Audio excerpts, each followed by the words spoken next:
Welcome back to another episode of Coded and Loaded, everybody. This is Wednesday, not Tuesday, as we're regularly scheduled.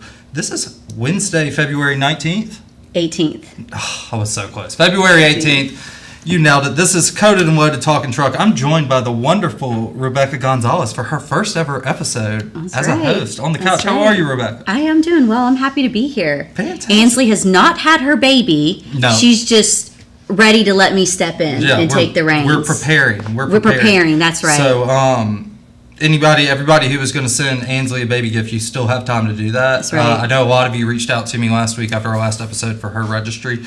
We'll put it in the comments if you need it. We'll feel free to fire something off there. But that being said, guys, today we've got a special treat for you. You might recognize we're not on our regular cadence. Usually we're every third week, which is an odd cadence anyways. But this time we've got something special because something has happened here at McLeod Software. That's right. There has been a development. This is a little bit of a breaking story, but a little birdie told me that the 26.1 release is live. We are up and running. You can buy it right now from your wonderful salesperson. But that's not what we're doing here today. I'm not trying to sell you anything. We just want you to know what's coming out and what's out there. So we welcoming on a wonderful guest. I don't even know this guy's name. Who is this? We've got Dan Anderson here with us today, who's going to tell us and walk us through a little bit about 26.1. I know I'm super pumped about 26.1. As someone that comes from the EDI team, I know there's a lot of EDI functionality in 26.1. I won't bore us with those details. We're going to talk more big picture. But Dan, welcome. Yeah, welcome. thank you guys. Yeah. Happy to be here. What do you do here, Dave? Yeah, so I run our sales services department. So we help the sales guys conduct demos to new business prospects and upgrade customers, showing the latest and greatest of McLeod and how we can help serve their business needs. That makes sense. So when you're talking to your sales guy and you're like, man, this guy kind of knows what he's talking about, that's because of Dan. Dan had to sit in a room with him for hours and make sure he knew what he was talking about. So that's right. That's what Dan does. Yeah. Thanks, Dan. Yeah, absolutely. Happy to be here. All right, Rebecca's got questions per usual. Let's get into it. I want to find out about this release. Let's go. Yeah. So Dan, let's start kind of big picture. Talk to us about the 26.1 release. Talk to us about the main goals that the team was really focused on with this latest release. Yeah. So it's our one of two releases that we release per year. So we release one in the first quarter, one usually in the third quarter. But really the major focus, I would say, was bringing over a lot of our legacy classic control files, master files, now renamed core files, over to the web so users aren't having to navigate back and forth. So, they really have their experience mainly in the web. One of the major features that development worked really hard in was bringing over driver settlements. So that was a big hot topic. So, being able to pay drivers, we've had the ability to pay carriers, invoice customers. All of that's now been brought to the web for a new user experience.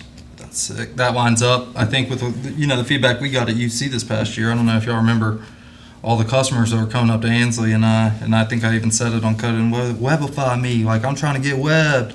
Let's web this place out. That everybody's trying to get everything on web. So 26, we better be getting more stuff in there. Yeah. So I'm glad we are, man. That's a big one too. Yeah, a lot of positive feedback so far. We've been demoing this for a little bit of probably since January. So a lot of maybe potential new customers and upgrade customers as well have had a chance to look at it and see. And we've gotten great positive feedback so far. I'm fired up. I love playing around with web. Sorry, I'm color commentator here. Same. I love how user-friendly it is, the way it just flows. So I'm super excited about this. You alluded to this, we're talking about driver settlements, but just kind of focusing on that update, focusing on that enhancement.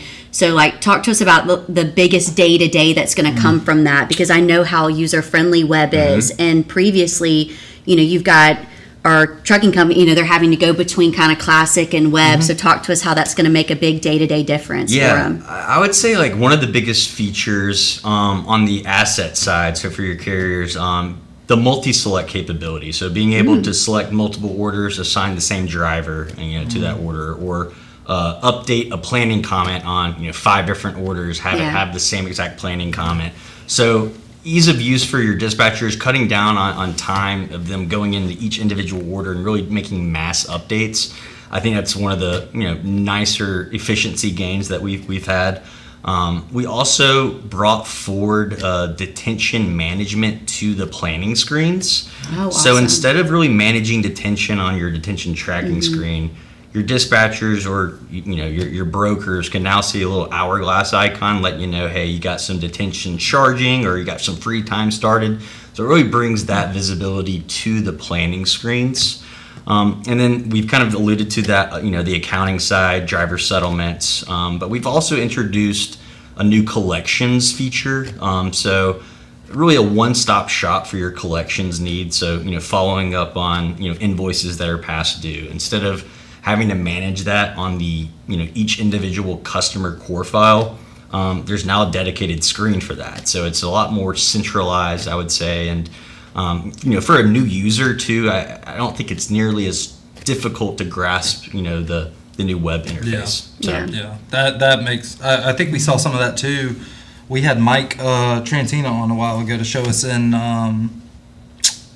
web and PowerBroker web, but how the multi-select work and just it seems so. You're like, oh yeah, obviously, but that's what coming to these modern platforms does, right?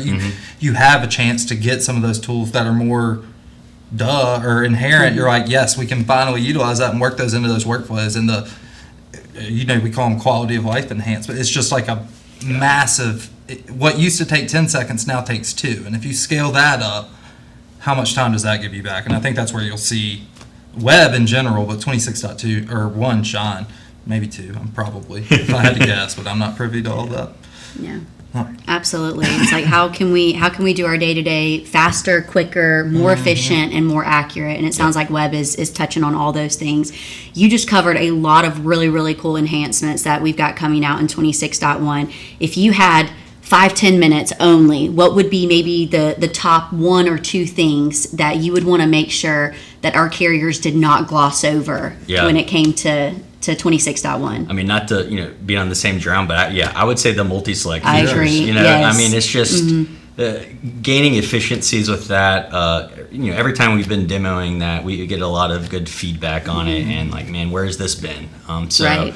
I know I've said it earlier, but I would say the multi-select features in both your brokerage, PowerBroker Web, and LoadMaster Web. So. It's huge. It's one of those, and there's a lot of little things like that you're just like, where's this been? Yeah. And we get kind of handcuffed, or you have, as things progress, you have to come up to these modern platforms. So now that we're there, we can start to say, we know what you guys want, and you'll start to see more of that coming to the products. And I think I've just seen a lot of people see that multi-select. I know we just keep saying that, but it is cool. It is so cool. Yeah, Makes a big It's difference. awesome. Yeah.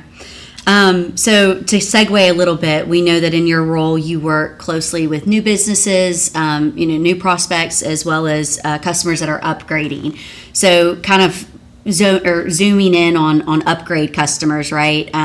What would be that one change in 26.1 that or that one thing that you would really want these upgrade customers to that they could be doing in preparation for an upgrade to 26.1? And I know that can be kind of version specific depending on where they're coming. But do you have any advice for customers that are maybe looking to upgrade? Yeah, looking to make that jump, and I would say utilizing our e-learning portal.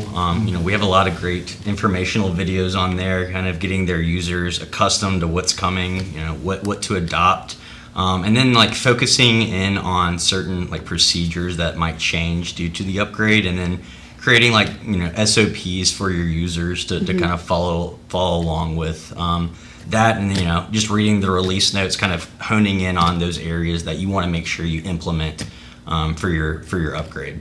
Makes sense. Absolutely. Makes sense. Well, Dan or Rebecca, you got anything else? Yes, I want to look ahead. Okay, so we talked about 26.1, but looking What's ahead, right? how does 26.1 kind of set that stage? We talked about McLeod offers 2 releases every year. That's How true. is this kind of springboard us to 26.2 in the future? Yeah, it's setting the stage for everything to be web. So, we brought in driver settlements, for the future, bringing in,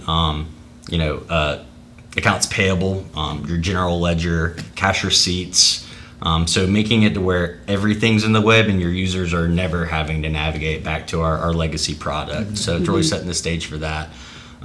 Also, too, we brought in Rapid Alerts to the Rapid Alerts feed to the forefront of web. So getting those Rapid Alerts notifications, then clicking within those. I think that we could probably do something with Respond AI, building upon those for more automation in the system. So be on the lookout for more automation, and then really just everything in the web.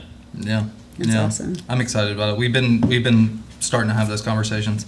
Contrary to popular belief, and I think I've actually said this on the show many times, but I don't just do this once every few weeks. I actually have a day job, and I do I work on the Impact team, which is our Respond AI and IQ products, and we've been much more involved with product than we previously were on older platforms and older versions. So very excited about what's to come. A lot of like Skynet, Terminator stuff that you're gonna be like, what? It's super cool. But Dan, you're the man, Danderson.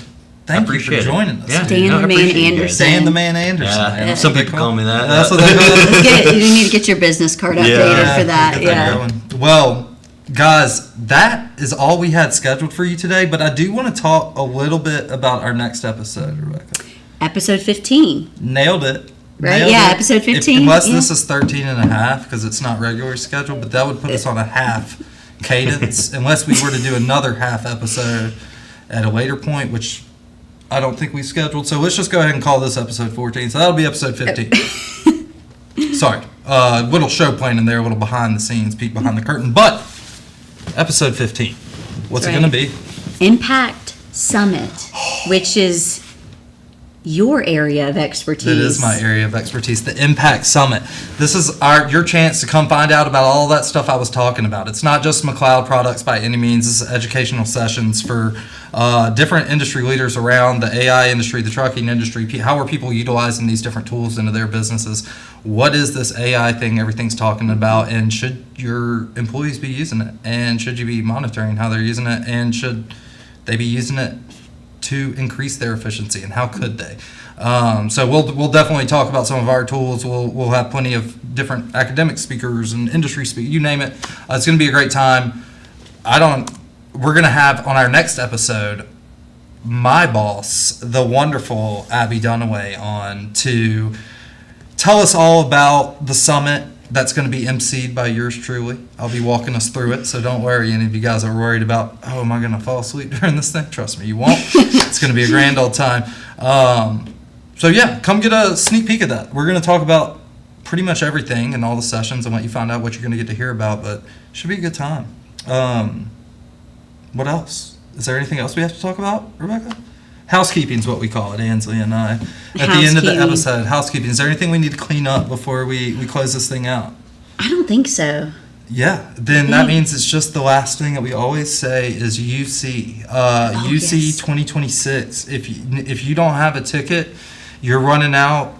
Yeah, the end of February, and there's only 28 days. So at the end of February, the offer where you can email Win Springer for your 5 free passes closes. So go ahead and email Win, get that out there, and see if you can't get those free UC tickets. Yeah, I already emailed him. He said I wasn't allowed to. Can't, not for employees. So. Are you Sorry. an employee watching?